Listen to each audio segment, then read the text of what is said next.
Get ready for the dictation. 5 seconds. Start. Sir, I am sorry I have to oppose this motion to refer the Entertainment Tax Amendment Bill to a select committee. The leader of the House has come forward with this motion. He appears to be strengthened by the long note he read out to us, making us believe that whereas he does not expect on the revenue side any tangible increase and no savings whatsoever, he at the same time has shown us figures representing the expenditure under what are called nation building activities increasing from year to year.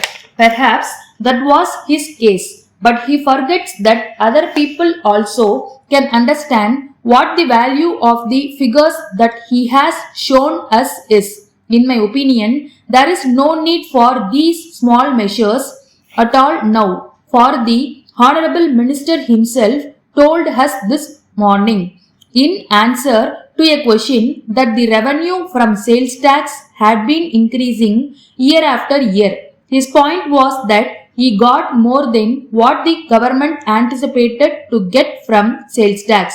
But his argument is that they cannot get much better from the source.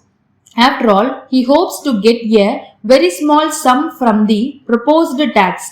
I do not know what he expects to get through other bills. I do not think that he is going to make up by all these measures the amount of the deficit. I want to make it clear that my intention in opposing this bill is to help the Honorable Minister in not taxing the people over and above what they can bear.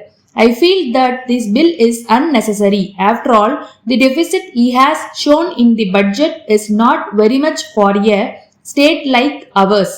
On account of that, one need not come forward with the taxation measure like this in the course of the year. It is certainly not proper to do so. One thing I must say here, I would like to point out that the government should follow a convention which is followed by the central government.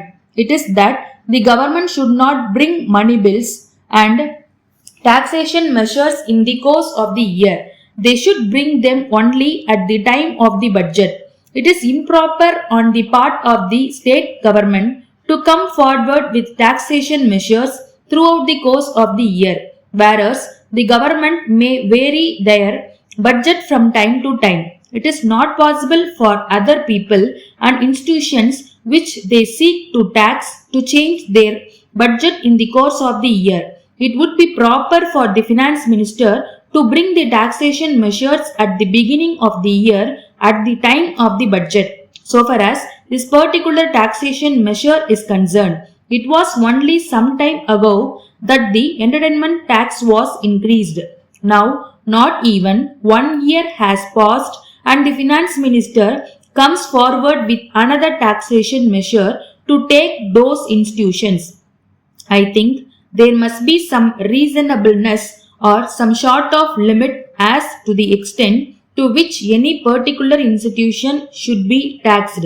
I do not know whether the finance minister, while passing along Anna Salai, found long queues of people standing in front of the cinema theatres either for purchasing tickets or getting into the theatres and not got the idea of taxing the proprietors of cinema theatres.